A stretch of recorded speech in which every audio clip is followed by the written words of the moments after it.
salaamaaleykum mboolem téléspectateur yu Passy TV ak mbokki internet yi ñu leen di nuyuwaat bu baax di leen jaajëfal di am ak yéen mbégte ak contentement saa su nekk ci topp bi ak teewlu bi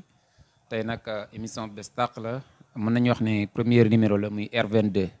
R22 nag ñaari signification fi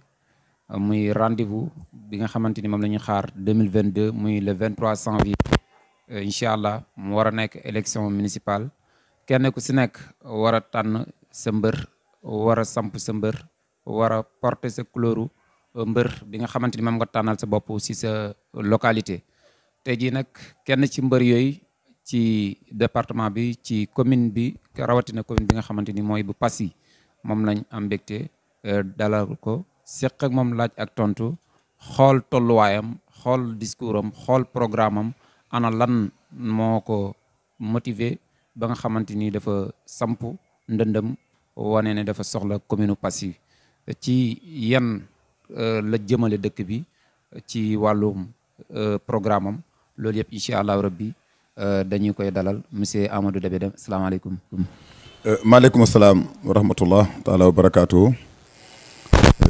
maa ngi lay nuyu di la ziar. di nuyu bépp téléspectateur bu Passy TV di leen ñaanal yàlla donc télé bi nekk ba télé nationale télé internationale di rafetlu seen liggéey di leen encourager di am mbégte lool dalal leen tey sama kër waxtaane mbirum tolluwaayu politique waxtaane également donc mbirum élection locale yi nga xam ne donc moom la ñu amal le 23 janvier donc 2022 di ñaan yàlla yóbbu ñu ci ak jàmm ñu dugg ceeg bisimilah rahmaani rahim génne ceeg alhamdulilahi rabil alamin ñu def ko ci dal ak jàmm li ma jàpp mooy avant le 23 janvier ay mbokk lañ ku ne ci ñun war na fexe ak njabootam ba après le 23 janvier ñu nekk ay mbokk bañ a yàqu li may ñaan aussi donte samay nit léeg-léeg duñ ma ko nangul mooy ki gën ci Passy yàlla na ko yàlla fal waaw di leen gërëm di leen sant. voilà ñu jaajëfal ku baax nuyoo bi am na solo dañuy dugg directement si li nga xamante ni moom moo di émission bi émission politique la ñu nekk si moment wu politique di dalal responsable boo xamante ni ku ñu xam la si département Foundiougne boo mënee ñëw si sa casquette politique ak ndomba tànk yi nga xamante ni jot nga ko yore au niveau de la commune ak au niveau du département. waaw maa ngi lay gërëm ci question bi. effectivement ni nga ko waxee man Amadou Deme laa tudd ñu gën ma xamee ci Dabe Deme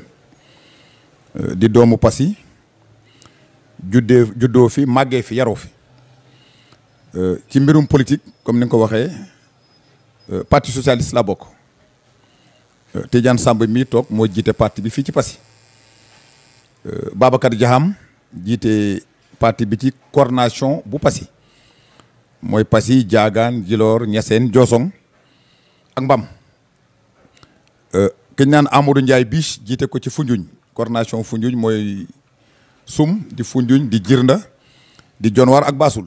Ablaye Mbaye ancien maire Sokone jiite ko coordination bu Sokone mooy Sokone jëm ñombaatu Karang Toubacouta Kër Saloum Diané Kër Samba Gueye ak Nioro Alassane Tall man nag yàlla def ñetti coordination yooyu man maa ko jiite muy union départementale des coordinations PS de Foundiougne région bi Fatick ci parti bi Mamadou Faye ancien ministre de l'hydraulique jamonoy Abdou Diouf moo ko jiite man maay premier adjoint nekk également membre comité central parti socialiste nekk membre bureau politique bu parti socialiste maanaam daal membre de l'instance suprême du parti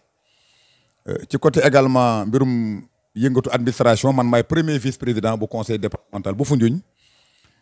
di liggéey société bu ñu naan poste foofu également ma jiite fa syndicat des travailleurs de la poste. jërëjëf am na solo mu mel ni kon laaf nga li nga xamante ni moom moo di sa casquette si wàllum parti socialiste boobu ñu gisoon ko ci biit Benno Bokk Yaakaar ci élection yi nga xamante ni mooy élection municipale yi am na ay parti yoo xamante ni dañoo mel ni lu séparé wu waat wala lu génnaat loolu lu ngeen waxtaan ba déggoo la wala dafa am lu ngeen di wax may bopp rocc làmmiñ naka la parti socialiste mën a génnaatee si kii bi. waaw xam nga mbirum élection d'abord il faut ñu ràññee élection locale ak des élections nationales waxuma sax ci mbirum coalition mais ci parti bi ci boppam direction parti bi mosula dugg ci mbirum élection gox ak goxaan yi donc élection député xam ne élection nationale la coordination bu ne dafa am commission administrative am 200 personnes la dañuy waxtaan ci 138 coordination yi dafa am question yu ñu leen di posé ndax parti bi dafa war a dem moom kenn ña ci ëpp ca coordination maanaam téeméer plus benn bu ñu waxee ne parti bi na dem moom kenn wax ci faleem bu ñu paree bind seen procès verbal yónnee ko région bi union régionale yónnee ko bureau politique 130 coordination yi bu ñu ko defee bu ñu ko examiner xam lan la militants yi bëgg ci taxawaayu parti bi ci élection donc législative yi bu ñu nee na nag na parti bi dem moom kenn ñu ne déedéet waaw ñu ne kon nag ndax parti bi dafa dem ci coalition wax leen yan parti ñoo war a bokk ñoo war a composer coalition bi mooy deuxième question bi kooku tam bu ñu paree ñu dépouiller ko ci noonu la parti bi di jëlee décision bu dee élection présidentielle élection nationale la dañuy demander ndax parti bi dafa am candidat bu waree am candidat ñu ne kan mooy candidat parti bi yooyu c'est des élections nationales mais pour élection locale waxuma sax coalition mais ci biir parti bi ci boppam dañuy bàyyi base bi mu apprécier li nga xam nag moom la direction parti bi santaane mooy comme ñu ngi ci biir bennoo bi te xam nañ solo élection locale yi parce que li xew Sénégal mois de mars bi passé tegtal la bu ñu caaxaanee ba élection locale yi opposition bi gagné ko même bu gañul yëpp mu gagné les grandes villes boo deful ndànk mu yóbbu ñu ci cohabitation ci élection législative yi ak ñëw 2022 ñu ne nag autant que faire se peut nañu fexe ba ànd dans le cadre du Benno Bokk Yaakaar mais buñ munta ànd ci Benno mais parti bi dafa am devoir jox responsable yi le cutis du parti parce que loolu ñun ñoo ko moom ku nga xam ne munoo ànd ci Benno bi nga demal sa bopp loolu moo tax fii ci département Foundiougne donc am nañ fa liste commune de Foundiougne Diossong am nañ fa liste Passy gi également am nañ fa liste kooku également du càggante dañoo génn Benno mais suñu parti muy keneen mënuñu imposer ci suñu dëkk fii Passy naka la ñu taxawee ci mbirum élection donc on a jugé donc après discussion avec les camarades que li gën ci parti bi li gën ci ñun mooy samp suñu ne dem ci élection yi. voilà loolu ba tey dañuy descendi foofu parce que naka la ñu mën a xoolee ëllëg su fekkee ne ni comme Benno Bokk Yaakaar yéen a ngi si biir ba pare amaat seen i loo xamante ni da ngeen di bañ maanaam ku leen fa képp ba tax ngeen am sañ-sañu samp seen i ndënd ci gox-goxaan yi léegi nag coalition boobu après élection yi naka la ñuy mën a àndaatee su fekkee ne ni tey masalan ki PS samp gagné na bu Benno Bokk Yaakaar au niveau de Passy wala mu mel ko si yeneen gox-goxaan yi. waaw non bu dee ci Passy la déjà il faut voir que dafa am ay parti yu bokk Benno bi mais parti bi nga xam ne mooy leader ci Benno bi te suñu président Macky Sall jiite ko mooy APR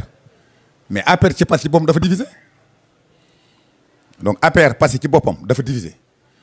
waaw bu fekkee ne nag ki nga xam ne mooy parti bi mag bi porté le Benno ba nga xam ne sax mandarga Benno bi mandarga parti boobu la bu dee ñoom ci seen bopp seen njaboot dafa xaajaloo biir Passy mais à fortiori ki nga xam ne allié la ñoom seen bopp dañoo xaajaloo Tidiane Tourpin moo jiite parti bi fii ci Passy c'est le responsable de l'APR à Passy mais Tidiane ak maire bi bokk parti mais ànduñ donc yooyu je pense pas que mu am impact ci nekki Benno bi ëllëg li ma jàpp rek mooy parti socialiste dañu amoon kilifa gu baax muy Ousmane Tanor Dieng yàlla na yàlla seral ya xam mu ne woon Benno bi lu tasee ci moom et je pense que def na acte boo xam ne pour Macky Sall amul fayam parce que dafa renoncer candidature am en 2019 pour jàppale candidature du président Macky Sall je pense que acte boobu bu ko sa nawle defee muy un grand leader bu la ko defalee bu laaxoo tamit teewul nga war a bàyyi xel njaboot gi nga xam ne moom la fi bàyyi waaw mais daal jàpp naa ne man Amadou Deme boog kenn mënu ma imposer ci sama dëkk bi ma dëkk candidat bi nga xam ne moom laay jàppale ci élection locale kenn aussi mënu ma tere ma exprimer man ak sama nit des ambitions donc pour concourir donc pour jiite sama dëkk waaw dëkk bi nga xam ne fi laa juddoo fi laa màggee ni ma ko waxee ca njëlbeen ñu suul fi samay wayjur ma dénkaane également pour que ëllëg su ma wàccee liggéey ñu suul ma fi ñu ne dëkk boobu la ñuy defar jomb dañ yegg si ci waxtaan bi ma am yéene bi te du tey donc am xam-xam bi am kattan bi donc je pense pas que nit sañ a ne ku mu munti doon amoo droit am ambition wala amoo droit exprimer donc ay ambition pour ce qui est donc de diriger donc la commune de Passy. jamono ji kan mooy secrétaire général bu PS. waaw donc Aminata Mbengue Ndiaye mooy secrétaire général du parti socialiste parce que Ousmane Tanor Dieng moo ko jiite woon mu génn àdduna donc Aminata moo koy jiite ba keroog ñu dem congrès légitimité bi mu am man moom laa am ci département Foundiougne moom la Ablaye Wilane am ci Kaffrine donc moom la keneen am feneen bu ñu demee congrès nag ku nekk di nga sampaat sa ndënd soo bëggee mais il appartiendra aux militants ñu tànn ki nga xam ne ci goxee goxaane mooy jiite parti bi ci coordination yi moo koy jiite union départementale moo koy jiite union régionale moo koy jiite ba ñoom ñooy tànn kan mooy jiite parti bi ëllëg bu dee seen xel daf leen may ñu delloo fi Aminata Mbengue Ndiaye bu dee bëgg na ay la yéwén bu dee tam ci parti bi man mii sax kenn mënu maa teree ëllëg am ambition donc jiite parti bi parce que texte yi mel ne ma ko. waaw jaajëf kon dañuy ñëwaat si fi nga xamante ni moom moo di Passy gi nga xamante ni yaa ngi wax ne fi nga juddoo fi nga yoroo fi nga màggee nga am yéene tey nekk candidat pour commune Passy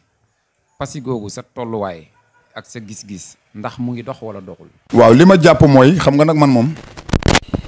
bokk maa ñi nga xam ne dañ naan dañoo nihiliste waaw nit ku nihiliste mooy nit ku am adversaire politique te lépp lu mu def nga ne baaxul jàpp naa ne que donc am na lu Pape Cissé jéem donc am na lu mu réussir donc am na lu mu réussirul am na loo xam ne nam ko defee jombut amoon na defalin bu gën waaye li ma jàpp mooy bu ñu ko doon xayma ci pourcentage jàpp naa ne que peut-être Pape est à 25% de réaliser donc les préoccupations des patients man nag dama ci am liberté et puis je suis à l'aise pour en parler xam nga lu tax parce que man bokk moon ci ñu ko fal ña ko fal aussi xaw ma woon lan la leen dig lam leen dig bu dee dëppoon nag li mu def ñoom ñi ko fal ñooy seet ndax Pape mi mérité na ñu joxaat ko beneen sens waaye man comme falu ma ko woon ña ko fal lay waxal ñoom ñoo xam lam leen digoon ba ñu woteel ko bu ëllëgee également man du ma def bilan Pape Cissé moom mooy def bilan am man li may def mooy def sama programme waaye bilan bi mu def également dinaa ci am jàngat bu dee nag ñemul def bilan wala bëggul def bilan daañ ko defal parce que am na xam ci dëkk bi quand même mais li ma jàpp mooy que patients boo defoon tey micro-trottoir je crois que 75% des patients sont déçus par la gestion de Pape Cissé et son équipe. waaw mais ak Pape Adama Cissé 2014 7 ans yi yëpp yow 25% nga gis ne moom la réussir si liñ ko doon xaaree lan mooy priorité Passy en tant que candidat yow lan mooy première priorité Passy nga xamante ni foofu la ñu war a laal ba pare soo ko avancé si yeneen yi. waaw Passy dafa bëri man jàpp naa ne que Passy va mal féppay métti jàpp naa ne que tout est prioritaire et tout est urgent mais il faut que nga prioriser les priorités maanaam urgence yi il faut nga prioriser ko li nga xam ne d'abord mooy problème mu Passy mooy que dafa am rupture de confiance entre les populations de Passy et l'institution municipale qui est la mairie dafa am rupture entre les populations de Passy ak le premier magistrat de Passy dafa am rupture de confiance li nga xam ne d'abord képp ku falu ma ñaan naa yàlla mu doon man bu dee maa gën ci Passy képp ku falu li nga xam ne def mooy jubale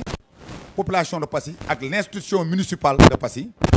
d'abord c'est le premier combat le deuxième combat de Passy jàpp naa ne que bokk na ci mbir mi inondation yi mbënd mi man nag dama koy faral di wax ndox mu bëri du malédiction mais bénédiction la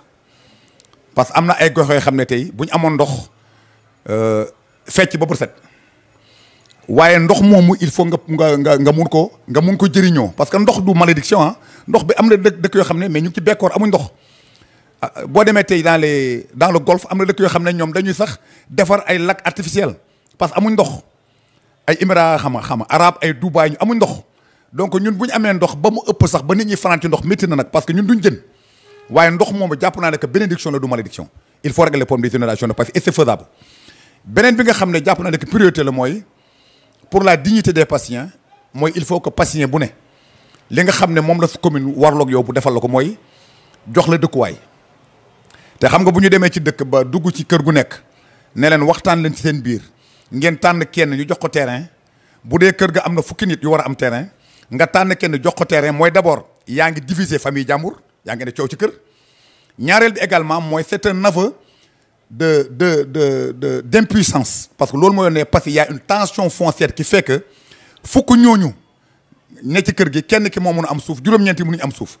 li ma jàpp nag mooy boo defee projection fii ak 10 ans fii ak 20 ans fii ak 30 ans fii ak 50 ans dina doy waar bu fekkee ne jëluñ ci motukaay ba fexe doomu Passy bu ne donc am dëkkuwaay loolu également am na ci pexe li ko mun a régler du leneen lu mooy un décret présidentiel yokk le périmètre communal la Passy souvent dafay charrier ay tensions mais li gën a yomb pour nga def ko mooy nga dem vers l'intercommunalité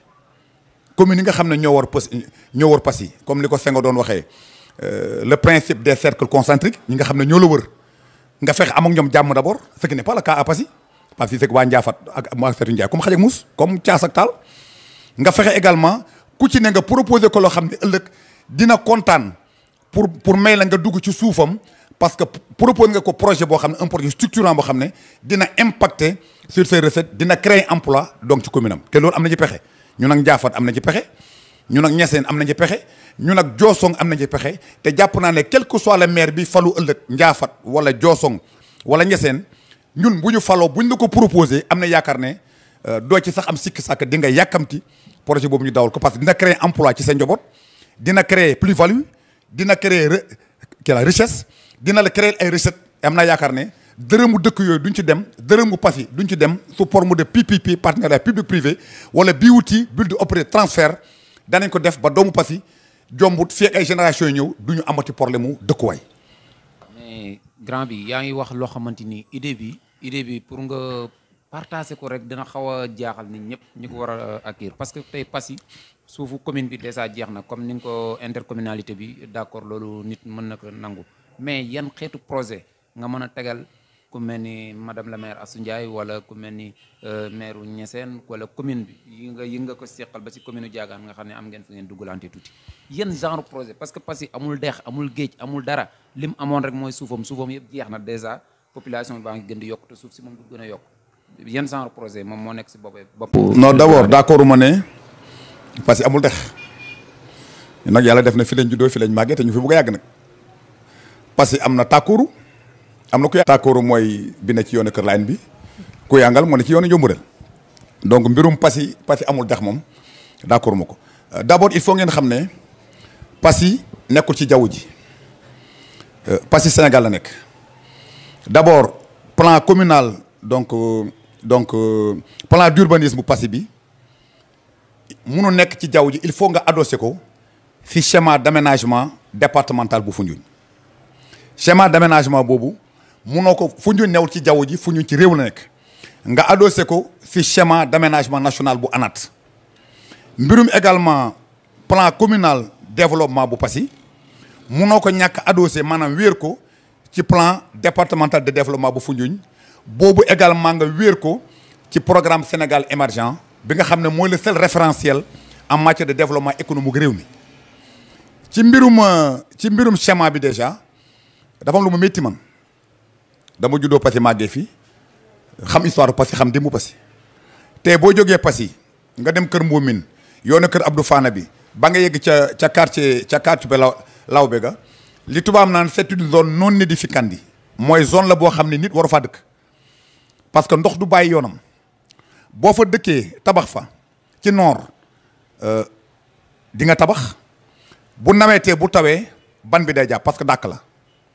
bu nawet bi jeexee tàngaay bi ñëw ban bi ubbeeku mu toj sa bâtiment bu tawee mu inondé parce que c'est une zone non aedificandi Passy tey da nga koy projeté fii 50 ans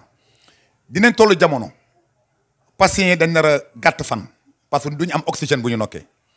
tey lu jógee ko ñu yaakaar bële nga dem ba nga génn Passy Lawbe ga dañ ko doon def genre parc jëmbat fa ay garab fii ak 30 ans fii ak 40 ans fii ak 50 ans moo naroon nekk le poumon vert de Passy doomu Passy bu ne fa la waroon jëlee oxygène bi mu nokkee mais dañ ko lotissé jox ay ñu dëkk ko nga sonal leen sonal sa bopp ëllëg nga sonal kilifa yi nga xam ne ñooy jiite dëkk bi c'est une zone non aedificandi donc côté bii Passy mënu fa yokk côté bi également boo dem Pass Santhie boo rombee station ba nekk fële boo dem Foundiougne gis nga foofu ba léegi sax mu nga taa dex la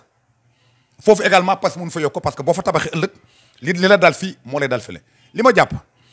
li tax man la passé newul ci jaww ji parce que département fu ñu la nekk y a des projets structurants yoo xam ne nguur gi def na ko tey pétrole Sangomar bi ngay dégg dañ koy jël ci parce que pétrole offshore la bu ne ci biir géej boo koy génnee day mel ni ban ngay yóbbu ko raffiner ko Palmarin boo ko raffiner Palmarin dafay dugg ci pipeline yi ñëw dans le terminal pétrolier de Foundiougne terminal bi pare na de Mbandi pare na Foundiougne malien bi doon dem Dakar di jëli pétrole am gasoil fii lay jaar pour jëli gasoil am jógee Kaolack ñëw Passy nga dem Foundiougne ñetti voies lay doon nga jël sa carburant wëññeeku ñëw Passy dem Kaolack ñibbi Mali li ma jàpp mooy que ñëw fanaan Passy mooy gën a yomb nga fanaan ni Foundiougne tey booy dugg Passy boo jógee Bandulu ba Kër Samba Sakho mun nga fa def un parking payant am na jéego yuñ ci def nañ étude de faisabilité bi dem nañ sax waa station d'essence boo xam ne ils sont pas présents à Passy te pare nañ accompagner projet bi ñu ngi ko xamee 300 à 400 millions 350 à 400 millions tey boo defee un parking payant comme bi nekk booy dugg Kédougou nga ne Elton Ndiaye man am naa projet sa dërëm du ci dem sama dërëm du ci dem en quoi faisant boo jógee Bandulu génn Bandulu ba Kër Samba Sakho nga ne ko am naa parking payant nga tabax parking tabax fa ay chambre de passage tabax fa restaurant maliens yi bu ñu ñëwee wala gros porteurs yi sonn mu nekk genre aire de repos nga dugg gaare nga fay pour dugg xale yi lay garder sa oto ba dara du ko jot dëkk Passy ak Ndiafat néeg bi nga dugg ci néeg bi tëdd nelaw ndaw si fobere néeg bi di fóot dara bi dëkk Passy ak Ndiafat nga génn xiif dugg restaurant lekk ñii liggéey ci restaurant bi di doomu Passy ak doomu Ndiafat li tax ma ne dërëm Passy du ci dem am na ñaari station d'essence yu ñu waxal ne leen vous n'êtes pas présent à Passy boo jógee Dakar jël péage bi vous n'êtes pas présent nga ñëw ba Fatick vous n'êtes pas présent nga génn Fatick jël ñetti voies ñëw Foundiougne vous n'êtes pas présent nga yéeg pont bi ñëw Passy vous n'êtes pas présent nga dem Gambie vous n'êtes pas présent on vous propose mais leen benn espace bu yaatu bu nga xam du ngeen fay dërëm ngeen tabax seen station d'essence mais yéen comme am ngeen responsabilité sociétale entreprise mooy RSE ci seen RSE boobu war na ma ne ay milliards la ci milliards yooyu ñaata ngeen mun a defal waa Passy ci projet bi ñam ñaar ñi ma waxal kenn dafa jóg taxaw sa te kilifa ab directeur commercial la ne mais li ngay wax nii mais dafa kéemaane mais ça c'est intéressant kooku ci RSE am dina am loo xam ne dina la ko jox peut-être sax mu financer projet bi yëpp pour exister à Passy parce que Passy sera un hub boo xam ne nit ku nekk da ci bëgg a exister kooku le projet avec Ndiafat est déjà fait nga ñëw ne Niassène maire Niassène man de am naa projet maraîchage li tax ma lay doon ndox du malédiction ndox bénédiction la tàkkooru boo ko waxewaatee mu nekk bassin rétention nga protéger ko ndoxu Passy yëpp dem fa noor bi ñëw nga am moto pompe wala nga am panneau solaire mun nga alimenter un projet de maraîchage boo xam ne ndox déjà am nga ko jël ñaar fukki xale yi Niassène ñaar fukki xale yi Passy yóbbu leen Dakar ñu former leen métier maraîchage nga ñëw am projet ak Niassène boo rombee Kër Ngañ dem ba jub Daaru Njaan ba ngay Kër Laayeen nga am fa projet dina permettre Passy mu pousse territoire am ba ci projet bi di nga disposer donc de terrain kooku projet la boo xam ne li koy defar jafewul nga signé convention ak le directeur du port de Ndaxonga bateau bu gaare yow kenn yaa am sañ-sañ jaay ko des produits maraîchers muy salade muy tomate muy leneen beneen bi nga ne waa Diagane par ci la par Kër Bakary Kébé Ansou j'ai un projet d'embouche bovine et d'aviculture nga yar say ganaar di jaay nen di jaay ganaar yar ay béy di jaay xar di jaay yàpp nag bateau bu fi gaaree yaa koy alimenter des produits certifiés kooku également dafay créer de la richesse day créer emploi et c'est faisable loolu yëpp ne li may wax nii dañ ko xaatim donc mu ngi ci kayit ak également faisabilité projet bi. waaw mais côté boobu xalaat bu rëy la lu war a mën a nekk la mais génération yi koy xaar moom xam naa ne dañu juddooguñ parce que département bi dafa ni ma koy faral di waxee sax su ma amee yenn invité yi dañoo xaw a faible ci côté président de la république malgré que ça mu ngi am yu muy commencé di def mais doxin bi waroon na dépasser fii parce que port bi pont bi yooyu yëpp suñu arrangement la lu ñu doon xaar la mais waroon na gën a mën a ñoŋ est-ce que pétrole boobu ngay tudd gasoil boobu ndax yaakaar nga ne fii ak 15 ans surtout nag bu fi président jógee te bientôt 2024 mu jógee ko fi est-ce que yaakaar nga ne exploitation bi dina gaaw. non damay waxte ci télévision laay waxee te damay bañ ëllëg ku ma vaar yàlla def également dama xam li may wax parce que maay vice-président conseil départemental bu Foundiougne port bi li tax démarré wul ba léegi pont bi dafa jaar ci biir géej te buñ ko démarré woon gros porteurs yi commencé jaar foofu di dem Kaolack dina yëngal les ossatures parce que dañ koy couler ci biir ndox béton armé la lourd bu ñu couler ci biir ndox fixé ko ay weer pour mun a teg donc charpente yi ci kaw bateau yi bu ñu doon jaar gros porteurs yi parce que suufu pont bi la ñuy jaar c'est un pont de 28 mètres de hauteur bu ñu ubboon port bi bateau yi commencé fa jaar dafay yëngal les ossatures moo tax port bi ba léegi demagul pont bi nag pare na léegi fixé nañ ko ba léegi daanaka defar accotement yi moo des mais pont bi daanaka pare na le pétrole de Sangomar mun naa la jox firnde te li may wax ni daanaka lu mu wóor la 2022 dinañ commencé installer les plateformes parce que ñun conseil départemental ñoo exigé woon ne il faut ñu def étude d'impact environnemental ak étude d'impact social. Étude d'impact environnemental comme ni nga ko xamee le delta du Saloum l'île aux oiseaux yëpp ngi foofu te ñun dañ bokk ci l'association des plus belles baies du monde Foundiougne jàpp nañ ne que pétrole offshore buy génn dina am ay fuites dina yàq ndox mi dina yàq plage yi dina rey ay picc ñu ne balaa ñu koo def il faut ñu d'accord ci étude d'impact environnemental ba xam ban impact lay am ci environnement impact bu négatif. beneen bi fi nga xam ne fa la pétrole bi nekk muy pétrole offshore muy d'ailleurs la 3e réserve mondiale de pétrole il faut le préciser pétrole boobu ña fa dëkk c'est des insulaires li ñuy dundee mooy napp gi mais ëllëg balaa ngaa commencé forer nga xam ne dootuñu am accès ci géej gi wala nga xam ne que dina am lu mu yàq ci géej gi la ñuy dundee jomb dina jafe ci ñoom il faut nga jox leen lu ñuy dundee des années ñu doog a commencé installer plateforme bi le rapport là def nañ ko certifié d'ailleurs donc par les services compétents de l'État te am naa yaakaar ne 2022 bi dinañ commencé installer plateforme bi te li ma dégg te ñu xaatim ko mu leer ma 2023 fin 2023 2024 vous aurez les premiers pétroles donc au Sénégal. li nit ñi foog ne dafay yàgg yaakaaruma ko et puis le président même a tout intérêt avant muy dem donc mu bàyyi fi li nga xam ne mooy ce projet là quoi bon leen rek mooy suñu crainte et que il faut que nit ñi bàyyi ci xel moo tax ma ñaan yàlla def jàmm ci réew mi parce que richesse yu mel noonu pétrole ak gaz souvent du nekk bénédiction malédiction lay nekk ci réew Sénégal également comme ni ma ko waxee sànq ci mbirum Senghor le principe des cercles concentriques Gambie dafa instable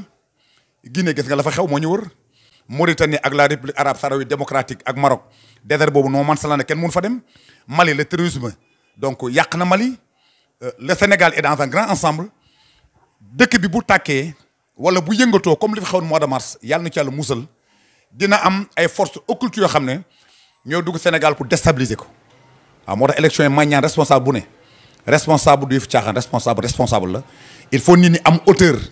nit ñi am responsabilité nit ñi xam ne au-delà de leur personne il y a le pays ñu liggéey à ce que le Sénégal nous survive à tous extrêmement important. Foundiougne également may lancer un appel au-delà des enfants de Passy des fils de Passy des fils du département ñu capter li nga xam ne mooy les projets structurants de l'État ak impact bi mu am ci population département Foundiougne ñu pare pour que bañ a xullee ba ay régions yeneen wala étranger ñëw li nga xam ne ñoo ko moom ñun ñu koy jël c'est extrêmement important. ok ba léegi yéen a ngi teewlu seen émission R22 muy route bi ñu tegu pour war a dem si élection 2022 donc suñu invité mooy grand Amadou Débé Dème ba léegi ñu ngi ak moom grand bi dañuy ñëwaat si pourcentage bi nga xamante ni moom nga def si régime Pape Adama Cissé donc en tant que candidat en tant que responsable boo xamante ni lépp passé nga ko ci dëkk bi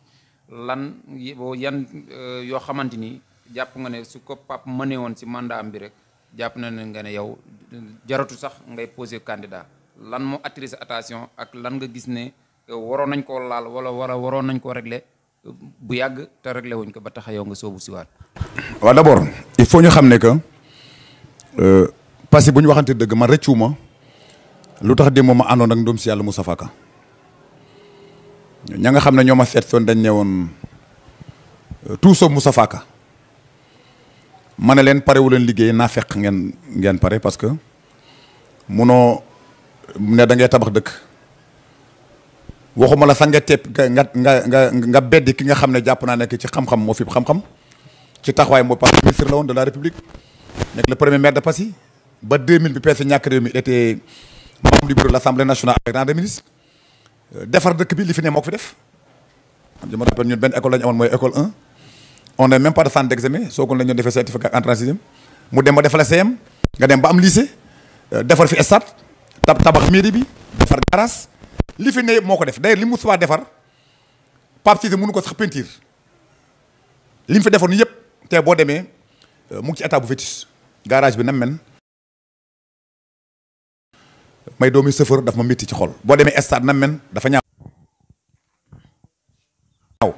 donc lépp li fi Moussa bàyyi woon Pape Cissé mënu ko sax peinture ko donc ma jàpp ne d'abord y a problème leneen li nga xam ne c'est des compétences transférées parce que gis nga dëkk Touré bu dee fonds de concours fonds de dotation recette nga yaakaar pour defar dëkk doo ko defar dafa am doomi Passy yoo xam ne ci dëkk bi lañ dëkk fi lañ juddoo mais Passy politique bi mel na noo xam ne di nga sax léeg-léeg am yéene def mais li ngay ragal mooy nga def ñu naan gis nga de mu ngay def maire bi la contre maire bi moo waroon jël dàllam mu neex bu naqari Pape Cissé mooy sama kilifa ci Passy c'est le premier magistrat de la ville de Passy de la commune de Passy mu jël tànkam dem seeti bépp doomu Passy fu mu ne taalal ko loxo ne ko ñaanal ma te yaakaar naa la ëllëg ci nga jàppale ma Passy a beaucoup de compétences hein mais ils sont pas impliqués par les maires dans la gestion de la commune ñu toog di seetaan li nga xam ne bu ko defoon jombul mën na réussir bëri mooy mu impliqué woon doomu Passy yi donc dans la gestion du dama ànd ak Serigne Mbaye Thiam dem Fouta ñu inauguré le lycée de Agnam Sioul ku jël micro tagg Serigne Mbaye tagg Macky tagg Serigne Mbaye ne ma man def ma toog ne gàcce ak may bëgg rey ma ne ko mu ne ba dërëmu nguur gi demul ci lycée bi dërëm nguur gi def fi dara dañoo tabax lycée bi ba def fa benn terrain synthétique la diaspora de Agnam ñoo ko tabax dërëmu nguur demu ci Pape Cissé bu impliqué woon la diaspora de Passy am na yaakaar ne yu bëri mën na ko réussir. waaw mais grand bi. Pape Cissé comme tey fonds de concours fonds de dotation yooyu ngay wax moom basé wut ci pour liggéey parce que mu ngi dem di uti ay partenaires ndax barki Demba Ndiaye gis nañ fi ay partenaires espagnols yoo xamante ni déjà ñoom ñoo tabaxal jigéen ñi maison de la femme. ba pare équipé ko ak ay matériel en même temps yokkaat nañ ay 2 salles de classe en même temps indi na fi hôpital boo xamante ni 1 milliard 400 donc région Fatick ba région Fatick daj loolu Passy ñoo ko fi am kon ça veut dire que ne. moom mu ngi liggéey mu ngi génn di uti ay partenaires yoo xamante ni da leen dugg si dëkk bi kon côté boobu kay kenn mënut a wax ne. waaw ci maison de la femme dama naan heureusement pour Pape Cissé dama naan heureusement. pourquoi parce que à part maison de la femme je pense pas que mu mun a yëkkat loo xam ne def naa fi nangam ci dëkk bi bu fekkee ne également maire dem nga ba am sax ñaari mandat parce que li mu am ñaari mandat la 2014 2022 8 ans la ci yenn pays mandat ba 4 ans la am na daanaka ñaari mandat ah fekkee ci ñaari mandat. dem nga ba naan ñu lay joxañal la nga réaliser lorsqu'on compte c'est parce que vraiment ce qu'on compte ne compte pas parce que bu fekkoon ne def na fi lu nit ñi du nga sax joxoñ dafay fis ci bëtu ci la mais bëtu askan bi beneen bi damay préciser ah man bi ma ndogoo étudiants yi wax naa leen ko ma ne leen ku Macky Sall fal Pape Cissé ëpp xam-xam waaye bëggul dëkk bi Pape bu ko bokkoon sur tous les plans. mais kooku slogan mooy M de Passy. non mais slogan bi xam nga Pape M Passy moom je crois que bu yëkkatiwaatee loxo ci deuxième mandat bi ne Pape M Passy bu def nag yëtti la koy fekk. ah non waaw li ma gëm mooy que faut pas ñu def également confusion. léegi fi nga tolloon yaa ngi woon si li nga xamante ni moom moo di hôpital bi 1 milliard 400 mu nekk hôpital boo xamante ni département bi mën nañu wax région Fatick sax moom rek moo ko fi am. mu indi projet bu toll noonu maison de la femme bi yeneen ak yeneen ndox mi ñu ngi koy bàyyi ginnaaw parce que avant Pape Adama Cissé ndox bu naxari lañ doon naan kooku kon bilan tamit nag benn côté priorité am na loo xamante ni positif. wax naa la ko ca njëlbeen man du ma defal Pape Cissé bilan yegg si nañ ci heure de reddition des comptes c'est à lui de faire son bilan maintenant bilan bi muy def am naa ci jàngat man parce que li ma jàpp mooy. que tey dans le cadre du marketing territorial Pape Cissé deful dara pour jaay dëkk bi parce que artisan Passy yi bëggoon naa ci mandat mu xalaat pour defal leen village artisanal bëggoon naa mu dooleel le sport de Passy parce que boo demee ba équipe basket Passy di basket pour yéeg première division ñu toog lu mot fukki fan Dakar Pape Cissé nekk maire boo xam ne xale la te mu ngi Dakar mosul dëgg tànkam au stade foogu ma nekk gëm na le sport patient final bi nga xam ne moom la organisé donte dañ ko voté le budget au niveau de la mairie pour la coupe du maire final bi sama final la ko gën boo laajee équipe bi football sama final moo leen gën a football finalu maire te man du ma maire. loolu fu mu tegu. fi mu tegu mooy toutes les ASC dépassé dama leen équipe sama final ku ne ma may le jeu de maillot floqué jeu de maillot bi jeu de maillot bu ne jar 130 000 16 jeux de maillot laa maye Passy la ma teg ci coupe bi daanaka moom la teg ci kubam te ñaari équipe la jox maillot man joxoon naa 16 équipe maillot ku ne ma floqué ko mais sax Kër Moumine parce que maa leen njëkk a may jeu de maillot waa Kër Moumine mais Kër Samba Sakho dëkkuñ Passy mais Ndiomb réel mais Sinju Kër Bandulu Sinju Bandulu la ma def ko ci finalam beneen bi également à chaque fois que le sport de Passy muy football bi muy leneen mais gisuñu taxawaayu monsieur le maire te football le sport en général dafa bokk ci li nga xam ne moo jaay dëkk en matière d'arts martiaux mais au niveau national pratiquement Passy est 3e au niveau national on ne voit jamais l'appui ou l'accompagnement du maire ça me pose problème beneen bi nga xam ne également ça me pose problème mooy la culture parce que dëkk culture am la wax leen ma kan la Pape Sy accompagner bu dee ndagali la ma xam bu dee rappeurs yi ma xam kan la accompagner ba muy vivre de son art amul d'ailleurs boo laajalee sax xamuñ sax kan mooy président commission culturelle bu mairie Passy bu ñu demee également ci mbirum diine man li ma gën a métti maa ngi ciy dox te am naa ci jéego am naa ci sax kaddu meeru Ndiafat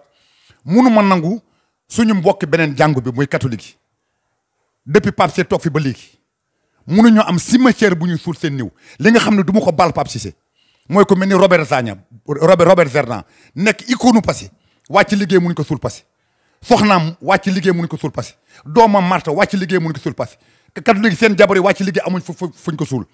bu neexoon maire ci benn fan mu réglé ko bu amoon jàmm ak Assou Ndiaye ni ko réglé na ko man du ma maire jël naa abbé bi jël naa catholique yi dem naa ci Assou Ndiaye y a pas un mois jox na ma kàddoom ne bu ñu góobee suuna gas gerte mu jox si sama car pour conclure dama waxe yàlla tax Pape sama rakk la ci baay sama jarba la ci yaayam dama koy wax di ko waxaat ba am na ñu naan ma sax yow bu yàgg ka da nga mel yaa def publicité Pape Cissé ma ne leen bëgg a toog fi mu toog du tax ma wax loo xam ne du dëgg ci man Macky Sall képp ku mu fal Pape Cissé lépp xam-xam Pape Cissé bu ko neexoon ci benn 6 mois mu gàddu saagam dugg fi mu war a dugg mu jaral ko mu ñàkk ci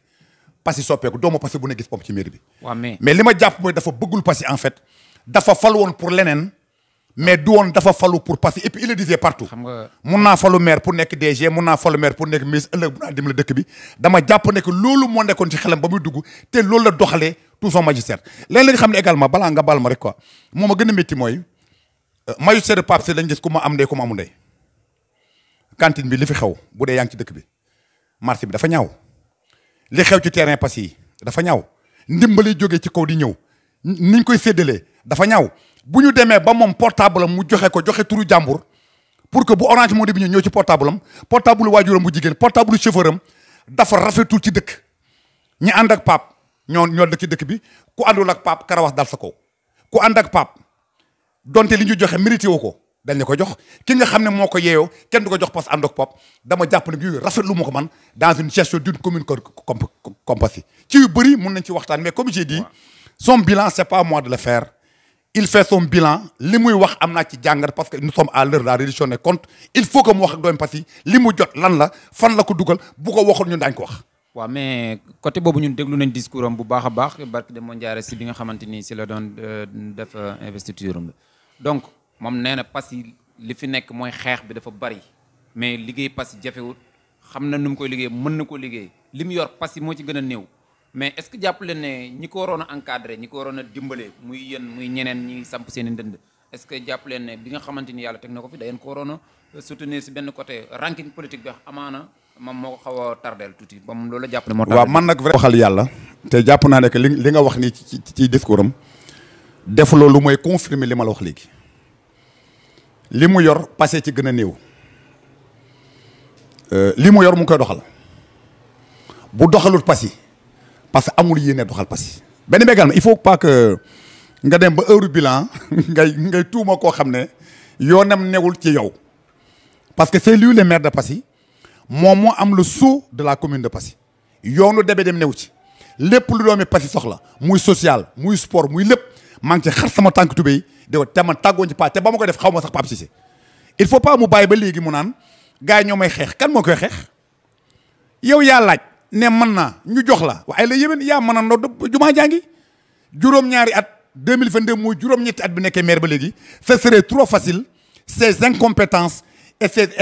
son irresponsabilité mu koy jéem a wéer keneen ça moi Amadou Deme ci na l'accepterai pas parce que ku nekk da nga ko waxal ci comment man xaw ma ko far ak man a ko faral ak man pour man politique surtout cette campagne électorale du foire d'empoigne où tous les coups sont perdus mais c'est un moment privilégié de confrontation d'idées et de programme man loolu laa gëm. ok ku may xaar ci politique gu téye seen di xuloo vraiment ñi ma nekkal sax dañ may mere parce que léeg-léeg nit soxla farul ak man waaye mbokki laa gën a jiital que politique bi Pape li muy wax dafa yomb moom moo liggéeyul mook ay nitam ñuy sàcc di wuruj mu koy xool te waxut li yàq dëkk bi moom moo koy yàq ay mbokkam ak son équipe loolu mooy dëgg aussi. ok ñu génn si loolu ñëwaat si ki nga xamante ni moom moo di Amadou Deme Deme ak ay nitam parce que gisoon nañ fi bu yàggul dara ñu ne am na comme coalisé benn leader politique ñu dem même pas 2 jours 3 jours ñu gis ne Amadou Deme Deme ber na langam lan moo la yóbbu woon ci coalition boobu ak lan moo la génnee si espace de 2 jours boobu. waaw non du woon sax benn leader la coalisé waaye ay leader politique la coalisé la woon li ma gëm également mooy que man gëwuma politique la gestion solitaire des pouvoirs li ma gëm mooy il faut man grand ensemble laa gëm et que Passy bu ñu ko bëgg a defar on a besoin de tous les fils et de toutes les filles de Passy ma jàpp ne également dugg naa ci dëkk bi ay at a ngi nii waaye ñu bëri li ñu may wax mooy boo demee yow kenn de yow nañu àndal waaye bu ñu sañoon ngeen ànd mbooloo am na sax borom kër bi ñuy waxtaan di négocier pour ànd affaire du xaw jafe am na borom kër goo xam ne sama mag la sama xarit la te sama conseiller la bokk mu ne ma bu ngeen àndul ba Pape Sy falu di ngeen ko lay ak bépp doomu Passy xam nga loolu c'est très fort te kooku ku ko xam du ma wax turam mais ku ko xam sama nit ñi xam nañ ko ku ko xam ne nit ku dëggu la nit ku yiw la nit ku maandu ku jàpp ñaam ku yar njabootam la nit ku am ful la dafa ma menacé daanaka bu ngeen àndul ba Pape Sy falu di ngeen ko lay ak bépp doomu Passy pour dire que ne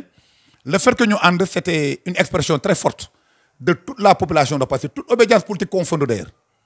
grand ensemble la woon wax dëgg yàlla Modou booba nga ci woon Khadija ngi ci woon Tidiane Tourpin Ibrahima Dem ñëpp a ngi ci woon Koumba Dem ñëpp a ngi ci woon suñu yéene également moo doon ñu ànd mais nag entre suñu yéene ak la réelle politique parce que aussi foog ngeen intégrer que ne Debe jógul ci jaww ji Debe dafa mbooloo mi également seen décision dafa am solo parce que c'est te mënuma def également lu sama mbooloo àndut mais yéene bi wax dëgg yàlla moo doon ñu ànd dans un grand ensemble àndu nawle relatif crédible parce que il faut que Passy change paradigme du Debe sama mag la du sama dëkkandoo la sama xarit la wala Debe moom ma def la nangam damay woteel Debe non les élections de Passy sont tellement sérieuses il faut que Passy li ngeen def nii li ma leen di ñaan mooy ngeen def sax dossier amee defar benn équipe bu ñu naan dossier amee benn émission barré rond point bi doomu Passy yëpp toog ngeen yore micro ñëpp njort nañu que yéen vous êtes équidistant des candidats ngeen poser question candidats yi bugg mairie Passy bi pour que Passy bu ñu fay jógee ku nekk xam lan moo tax nga war a woteel diw mu leer cette rencontre la def benn dossier boo xam ne candidats yëppay toog Passy yëpp toog même bu dee vendredi bi nga xam ne meeting la ñëpp de meeting clôture nañ bàyyi meeting clôture ku ne andi seen militants yu toog ñu wax Passy yi dégg. incha allah loolu dinañ ko togg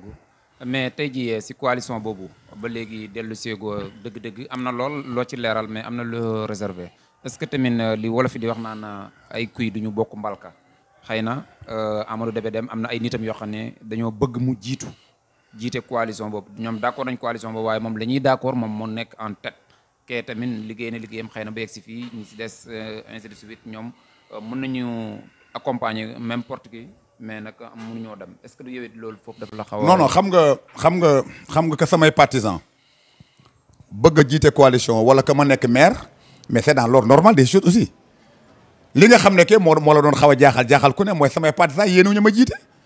que samay partisans bëgg ma jiite mais kooku c'est dans l'ordre normal des choses que partisan Tidiane Tourpin bëgg ma jiite mais c'est dans l'ordre c'est ça qui est normal li nga xam ne mooy anormal mooy sama partisan yéenewuñu ma jiite ñu yéene keneen mu jiite kooku moo doon loo xam ne dafa extraordinaire mais li nga xam ne moo logique mooy lu ordinaire lu normal mooy que mes partisans travaillent pour que ma jiite alors dañ nekkoon ci grand groupe ma nekk candidat Ibrahima Dem nekk candidat Mohamed Kayra Ndiaye nekk candidat Cheikh Ahmed Tidiane Tourpin nekk candidat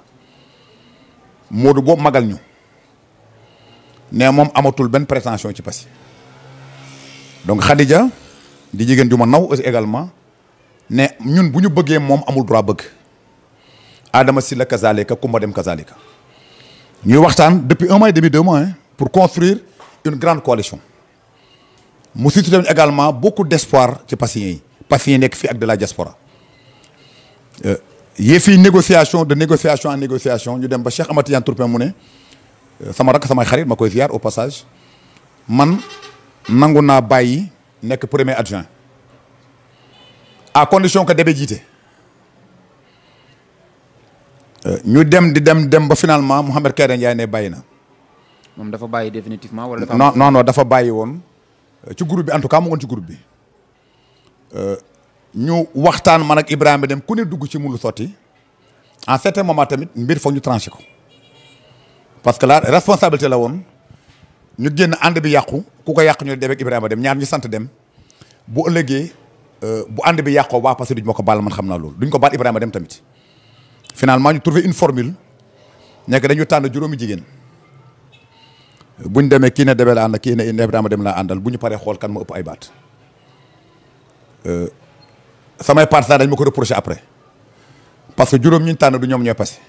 mais li ma jàpp mooy que man accepté naa règle du jeu bu jeu bi paree damay nangu les résultats yi nga xam ne moo gën ci jeu bi parce que Ibrahima sama nijaay la mais war ma gën a gore parce que ñu tànn sama mag ci la bokk muy Kumba Dem te yaakaaruma ne bu doon moom lañ tànn sëram donte adjoint maire la pour mu wote fooguma ne naa ko nangu mais moom daf ko nangu am na sax ci partisan peut être kooku nangu loon mais moom nangu na ko ñu voté mu am ñett ma am ñaar ma nangu ko aussi ba ma fa génnee la ma leen waxoon laa def Tidiane Samba ngi nii du ma bàyyi ma fen Bassirou Touré maag moom ma àndoon képp kuy sama nit waxtaan naag moom pour nga wote Ibrahima Dem bien que yombuloon ba ci ñi ma bokkal ndey ak baay yombuloon. parce que ñun dégg nañ loolu ñu ne famille Débé Dem dañ ne ko boo mënta samp sa candidat nga bàyyi ñu waaye ñun du ñu wooteel diw. waaw non man li nga wax am na mais li ma jàpp mooy ñi ci ëpp ñi doon réagir noonu daanaka ay jigéen la ñoon ak ay xale. et c'est normal également ñu amoon déception c'est tout à fait normal hein. ñoom ñooy avenir politique de. waaw d'accord mais li ma man amoon naa yaqin ne mun naa dox ba feeg une semaine 10 jours ba seen mer xaw a giif seen déception xaw a giif amoon naa yaakaar ne li ma bëgg ci ñoom mun naa ko am parce que samay nit lañu tamit ma dox ko guddi gi ba 4 heures du matin am na koñ boobu nekk di waxe ay xale ba 4 yombuloo naa ba 4 heures du matin nee na bu dee man ngeen bëggoon ma nekk candidat nangu naa Ibrahima Dem nekk candidat bu dee li ngeen wax dëgg la ci yéen nekkul sama personne man moo important Passy moo gën a fort sama personne man tekkuma da du ma dara ci kanamu Passy te gëm naa ne équipe boobu moo gën pour lu mën a jubbanti Passy convaincre la na c'est pas évident ma xëy ànd ak Bassirou Touré di dox ba timis bi ñu paree ba saf ne xam-xam EG ma ne ko EG am naa yaakaar ne parti bi daan tas man ko même ba parti bi tas sama kaddu du ma waxee jamais alors yàlla def 10 heures ci guddi moo du booboo ma ne Kairé moo ñëw ne daf ñu soxla ñu dem këram Kairé wax li ko naqari ci ànd bi du mu dugg dans les détails parce que du sama cër et puis peut-être que moom c'est la personne la mieux habilitée que moi pour en parler mais li ma jàpp daal non seulement bàyyi na groupe bi mais également day bàyyi politique parce que li mu gis li mu dund fan yi bu dee loolu mooy politique moom il préfère la ko bàyyi mi yaree ak valeur yi mu am mu bañ ko ñàkk may seede ne aussi bi ma ko xamee yàggul mais xale moom yaakaar ci moom la parce que xale bu jub la xale bu dëggu la mu retiré wu ne moom bàyyi na pacte bi ñu signé woon comme ni ma la waxee léegi maa ngi ko doon doxee di ko waxee sama yéene sama doon ànd ak Ibrahima Dem Tidiane Tourpin Kairé képp kuy sama nit ma yóbbu la fa ne kii mooy candidat bi waaye pacte bi bu tojee du man maa ko toj. lu ko toj ak ku ko toj. xam nga buñ ne pacte am na Ibrahima Dem buñ gagné mooy maire Tidiane Tourpin mooy premier adjoint au maire Kairé Ndiaye mooy deuxième adjoint au maire xam nga pacte la.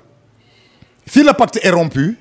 par ki nekkoon deuxième adjoint au maire man li ma jàpp mooy tout le pacte construit est rompu c'est mon point de vue gëwuma ko woon sax d'ailleurs parce que ba léegi maa ngi dynamique gu convaincre ko mu toog ci groupe bi Bassirou Touré est un grand responsable du parti parce que commune Passy mooy responsable des jeunes au niveau départemental mooy responsable des jeunes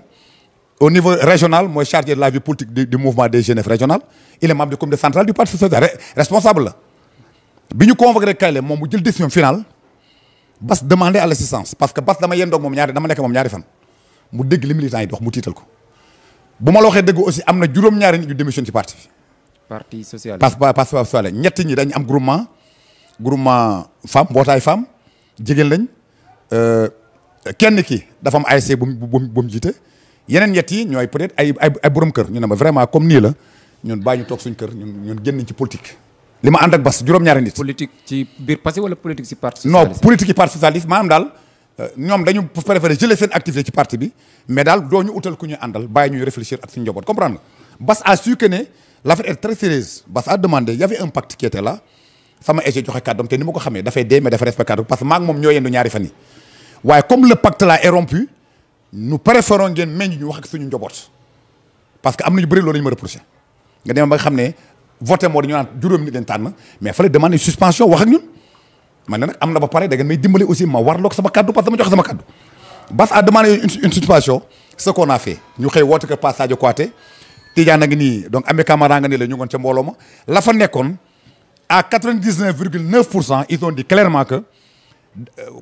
nit koo yaakaar yàlla yaakaar et que jàpp nañ ne également ànd mi ñu àndoon ndëgg sërëx da ci amoon boo xam ne bon dama di as gor rek continuer ba foofu mais li métti Kairé lu ko raw waroon na ma métti mais daal bu ñu sañoon ñoom man nangul leen ñu samp suñu dënd bu ñu demee am bu ñu amul dese suñu ngor soo ko na décidé de faire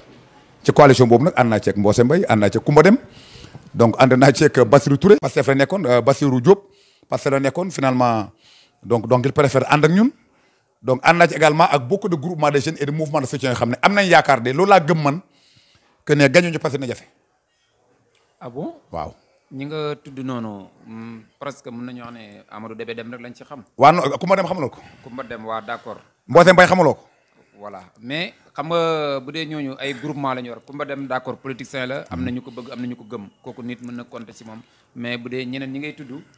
xamaguñ leen mbooloo moo xamante ni mbooloo politique la. non Mbose dem na élection présidentielle ànd ak ma dikkee moom kenn. waaw mais est-ce que am na mbooloo mu topp ci ginnaaw muñ mën a compter parce que bu ñuy compter tey leader politique yi tey jii ci au niveau de la di Passy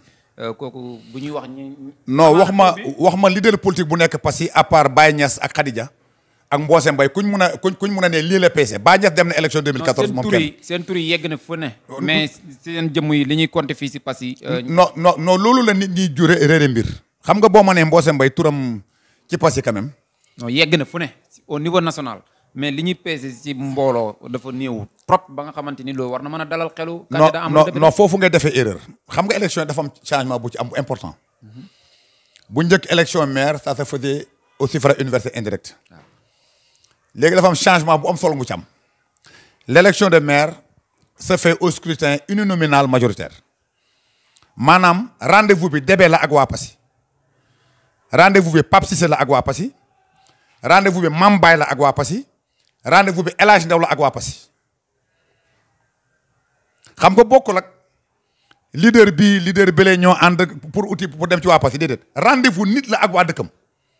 man gëm naa ne que man ak waa Passy muy mag muy ndaw muy góor muy jigéen je ne doute aucunement pas que j'ai le meilleur profil te nag maa ngi dox maa ngi wax de mbappat mi nag du ci kaw de ci suuf la de waaye li ñuy suusal buñ ko yekkee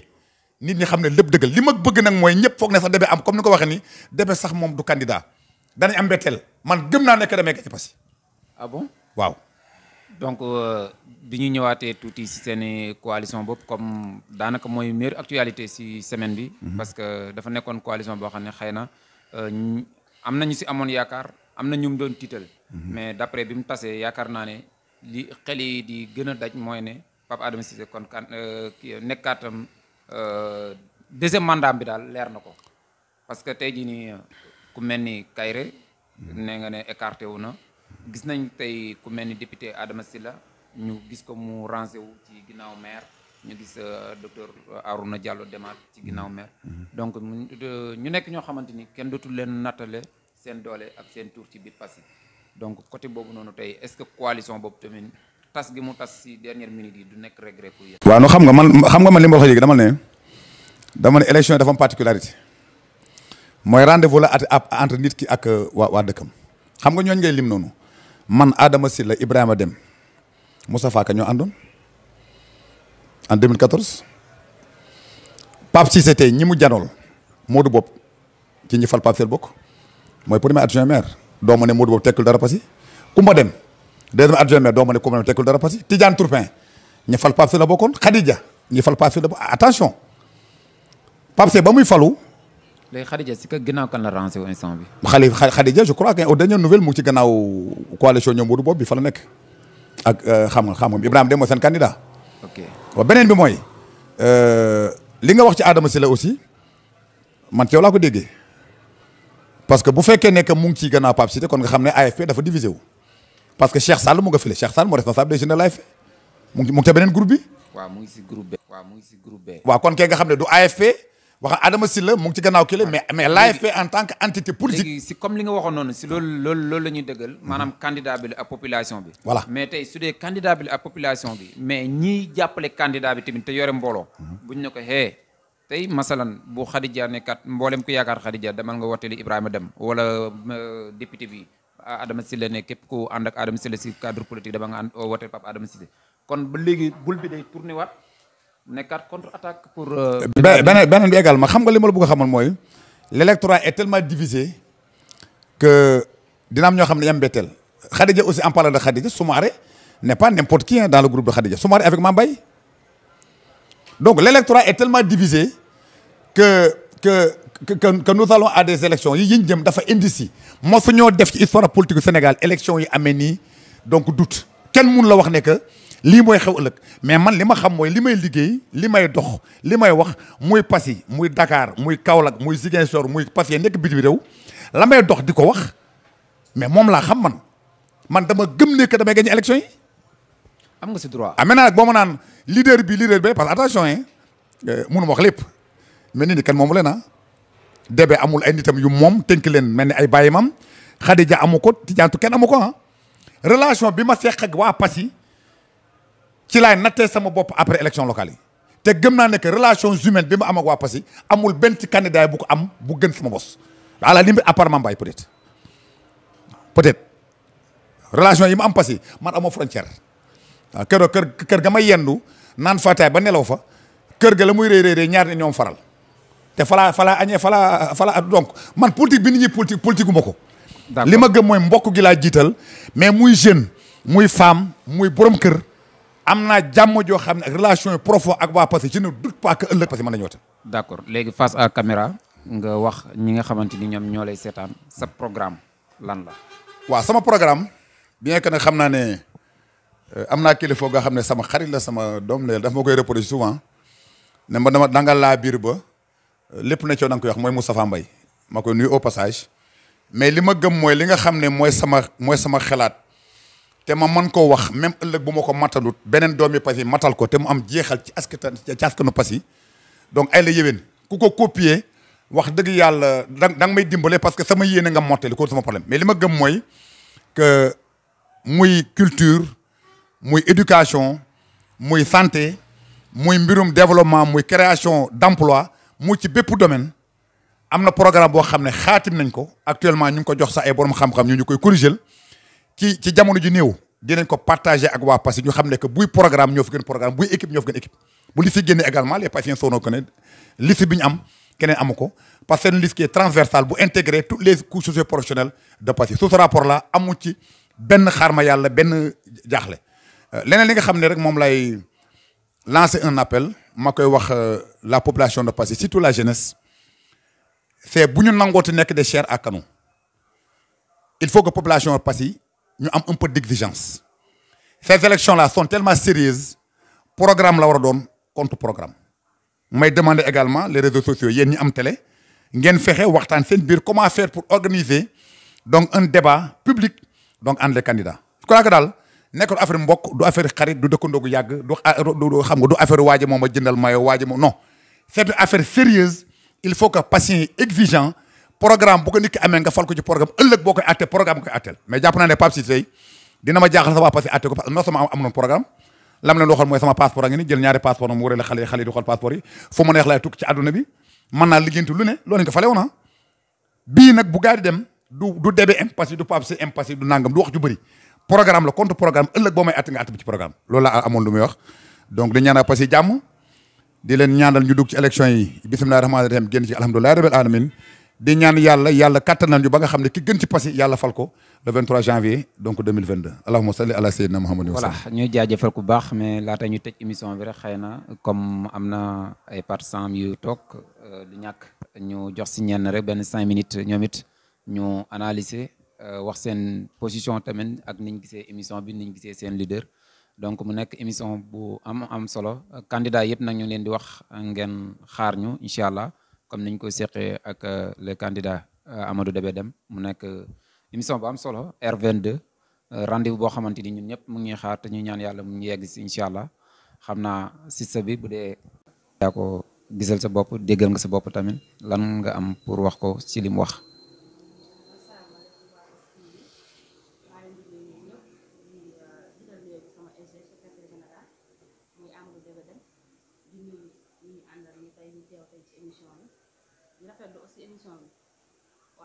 candidat moom yaakaar naa ne li mu wax te mu ngi teg dara lu di ko rafetlu te di ko xamal ne ko vraiment kàddu yi yëkkati yëpp ay kàddu njëriñ la kàddu yi am solo la fu ko déglu rek xam ne day wax ak expérience te xam na li muy wax maîtriser na bu baax a baax débat bi ñuy wax te loolu moo am solo ci wax balaa muy neex nga xam li ngay wax ak fan koy waxee donc yaakaar naa Amadou Débé Dème kenn dootul ko natable Passy kenn dootul ko natable aussi au niveau international. sa position ci moom ak ñi nga xamaale que sa liggéey ci moom d'après lan lay doon. bon sama liggéey ci moom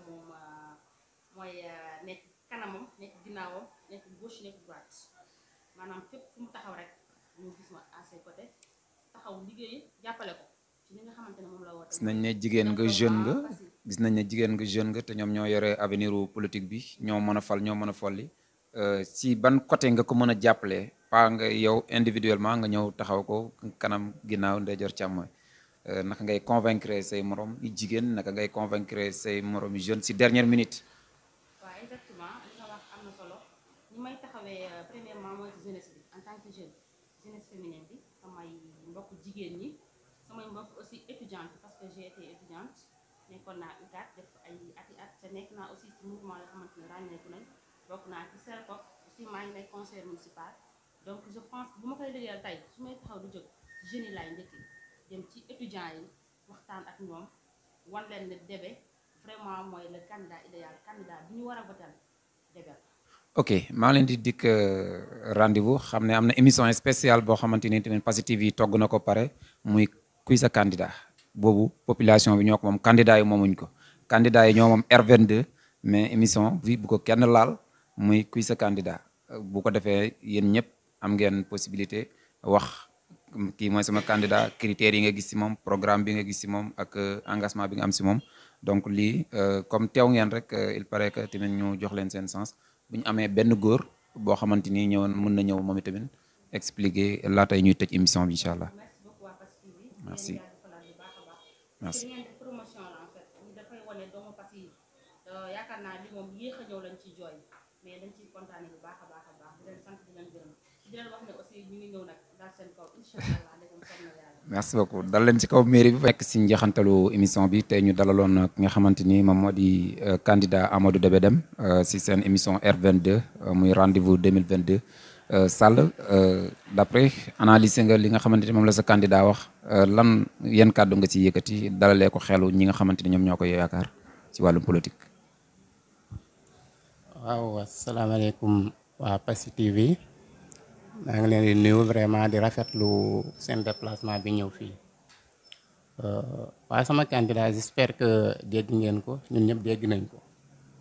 te lu mu wax confiance lañ ci am parce que gis nañ ne il fait la promotion des jeunes su ma waxee il fait la promotion des jeunes notamment y a quelqu'un parmi nous ici mu ngi nii muy Diarra Kane y a également d'autres am na Ami Sow am na ñoom ñëpp ñu ngi nekk di liggéey poste ñeen ñu ngi liggéey hydraulique bi vraiment tey jii nii su ma jàppee ne daal le candidat idéal pour Passy tey damay jàpp ne mooy suñu leader muy Amadou Débé Dème vraiment. voilà ban côté comme li ma laaj Diarra moom laa lay laaj politique mbooloo la soxla est-ce que Sall am na si beneen côté bu mën a jàppale Amadou ci par rapport ak discours bu mu dégg ci moom. Bien sûr que oui parce que ku xam Sall xam ne Sall c'est un enseignant parce que am naa samay xarit am naa samay mbokk nga xamante ne tey jii ne am nañ yaakaar ne buñ demee waxtaan ak ñoom dinañ ñu mën a accompagner parce que li may faral di wax aussi politique addition la mais du soustraction koo yaakaar ne rek war nga ko mën a am da nga koy oo mu ñëw ci yow mu jàppale la quoi parce que tey jii nii dañ toll ci période boo xamante c'est une période cruciale tey ñu bëri dañoo jàpp ne politique c'est l'achat des consciences que la politique du gros ventre tout ça mais man ñu ñuy gëmuñ ko xam nañu suñu leader gëmut ko te du nitu yooyu sax waaw parce que moom toujours bu lu ko yëkkati mooy relation sociale comme nu mu leen ko waxee waaw. jaajëf jaajëf na Sambou donc déglu nga sa candidat discours am bi yëpp yàgg nga ànd ak moom si wàllum politique ba ngeen yegg si fii ngeen nekkoon si benn coalition génn ngeen fa mais loolu moom passé nañ ko donc si discours am ngay ñëw 2 minutes rek nga résumé ak ban yaakaar ngeen am si moom ban jàppale ban taxawaay ak seen tolluwaay tey ji waaw waa Passy TV maa ngi leen di nuyu di leen gërëm di leen sant di kontaan trop ci seen liggéey di leen wan ne dalal ngeen tey koo xam ne nii wax dëgg yàlla ku jara dalal la parce que comme ni ma koy waxee rek moo ñun suñ marchandise lu neex a jaay la parce que amul kenn koo xam ne nii umpale nga ko fii ci Passy te xëj na émission sax moo tax mu yegg ak fii ci yéen wax mais ñun sax daf ñu koy tere pour ñu wax mooy kan soo waxee mu ne yàlla xam na kii falu ëllëg yàlla xam na ko su dee man la te mu jig waa Passy yàlla na ko def su dul man yàlla na yàlla def ki jig Passy mu falu kon kooku yàlla la jiital te itamit discours bii mu def discours bu dëggu la dara taxul ñu demal suñ bopp lu dul nit ki sax genn wàll yaa ko moom genn wàll bi ci des say nit a ko moom ay nitam ñoo ko imposer pour mu demal boppam te yaakaar naa ne tey nga bëgg ma tey ñu bëgg laa ko gën a yomb fal leen ma ñëwal faloo ko gën a yomb te nit ñi ñoo ko wax loolu nag mu des yàlla ñu ngi tàllal yàlla suñuy loxo waaye daal ci gàttal mooy nit ñee ko imposer pour mu demal boppam des na nag yàllaa xam waaye su ko yàlla fayee xolam wallahi al azim candidat yi fi ne moo ci gën man nag yàlla def na man maay président section bi man lañ ko teg ci sumay loxo li may ñaan yàlla mooy njiit googu ñu ma def yàlla nañu jig ñun ñëpp rek bañ am ci ndam ci barki yonent bi